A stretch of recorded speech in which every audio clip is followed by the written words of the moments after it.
Assalamualaikum warahmatullahi wabarakatuh.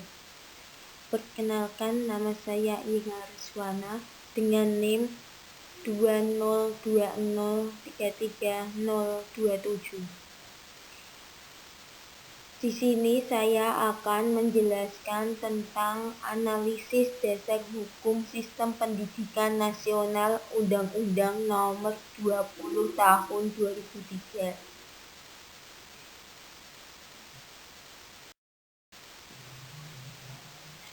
Dasar Hukum Sistem Pendidikan Nasional Undang-Undang Nomor 20 Tahun 2003.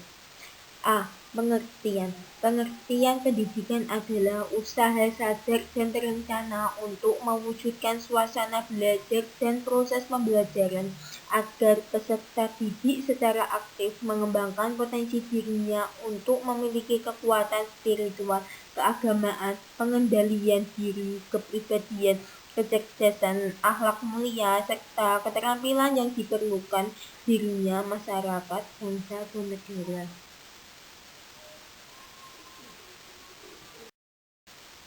Kemudian B. Visi dan misi pendidikan nasional.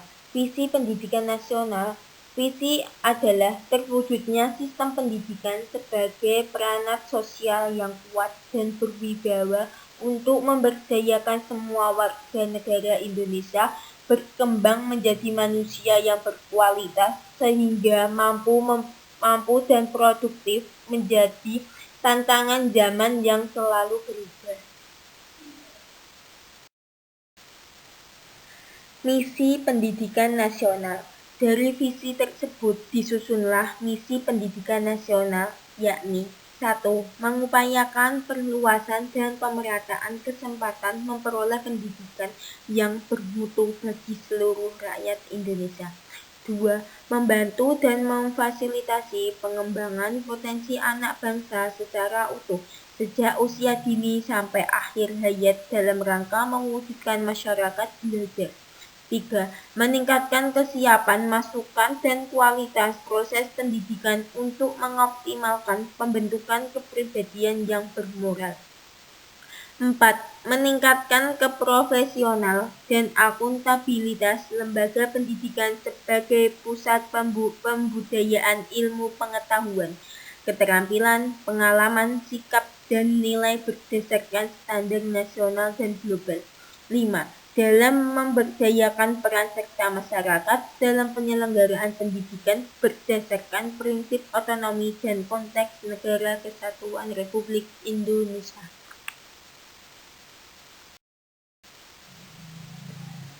C. Jalur, jenjang, dan jenis pendidikan.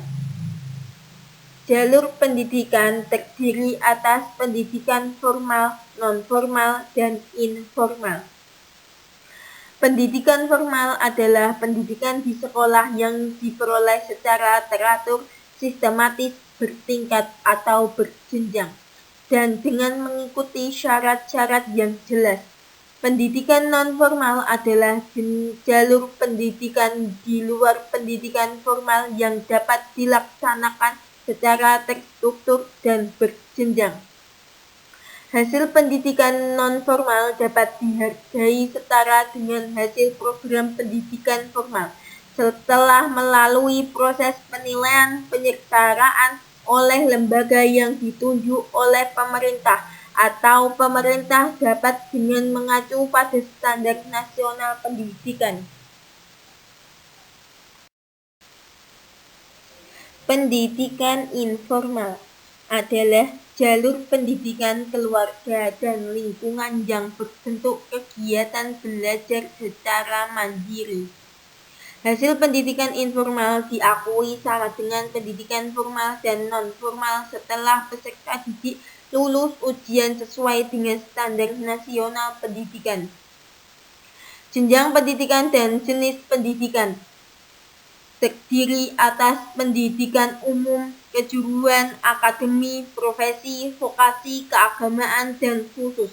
Pendidikan umum adalah pendidikan dasar dan menengah yang mengutamakan perluasan pengetahuan yang diperlukan oleh peserta didik untuk melanjutkan pendidikan ke jenjang yang lebih tinggi. Contohnya SD, SMP, dan SMA. Pendidikan kejuruan adalah pendidikan menengah yang mempersiapkan peserta didik terutama untuk bekerja dalam bidang tertentu. Contohnya teknik mesin, otomotif, dan tekstil. Pendidikan akademik adalah pendidikan tinggi yang diarahkan terutama pada penguasaan dan pengembangan disiplin ilmu pengetahuan teknologi yang mencakup program pendidikan sarjana, magister, dan doktor. Contohnya perguruan tinggi. Pendidikan profesi adalah pendidikan tinggi setelah program pendidikan sarjana yang mempersiapkan peserta didik untuk memiliki pekerjaan dengan persyaratan keahlian khusus. Lulus pendidikan profesi akan mendapatkan gelar profesi, contohnya perguruan tinggi. Pendidikan vokasi adalah pendidikan tinggi yang menunjang pada penguasaan keahlian terapan tertentu, meliputi program pendidikan diploma, contohnya perguruan tinggi. Pendidikan keagamaan adalah pendidikan dasar, menengah, dan tinggi yang mempersiapkan peserta didik untuk dapat menjalankan peranan yang menuntut penguasaan pengetahuan tentang ajaran agama atau menjadi ahli ilmu agama. Contohnya MI, MTS, MA, pesantren, pendidikan dinia. Pendidikan khusus adalah penyelenggaraan pendidikan untuk peserta didik yang berkelainan atau peserta didik yang memiliki kecerdasan luar biasa yang diselenggarakan secara inklusif atau bersama. Contohnya tunanetra, tunarungu, tunawicara, dan lain-lain.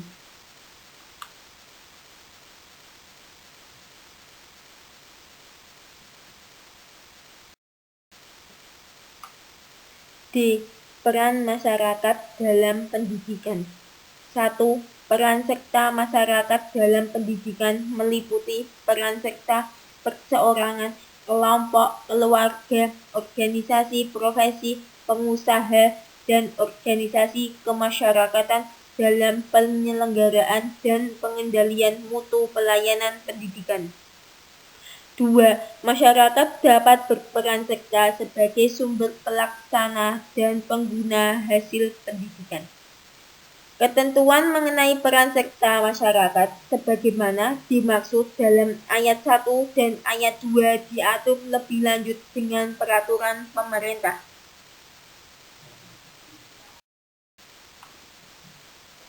E. Penyelenggaraan oleh lembaga negara lain. Satuan pendidikan yang diselenggarakan oleh perwakilan negara asing di wilayah Negara Kesatuan Republik Indonesia. Bagi peserta didik warga negara asing dapat menggunakan ketentuan yang berlaku di negara yang bersangkutan atas persetujuan pemerintah Republik Indonesia.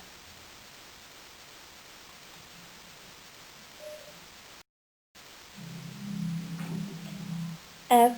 Peraturan pemerintah yang mendukung pendidikan nasional.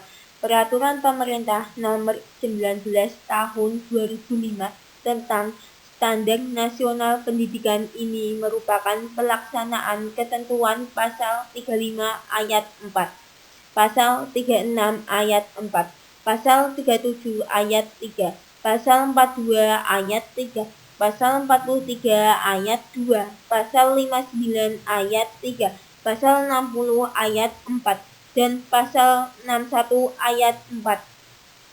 Undang-Undang Nomor 20 Tahun 2003 tentang Sistem Pendidikan Nasional. Peraturan pemerintah ini dimaksud untuk memacu pengelolaan, penyelenggaraan, dan satuan pendidikan agar dapat meningkatkan kinerja dalam memberikan layanan pendidikan yang bermutu. serta sebagai perangkat lunak untuk mendorong terwujudnya transparansi dan akuntabilitas publik dalam penyelenggaraan sistem pendidikan nasional.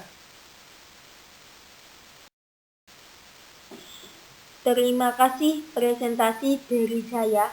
Saya akhiri. Wassalamualaikum warahmatullahi wabarakatuh.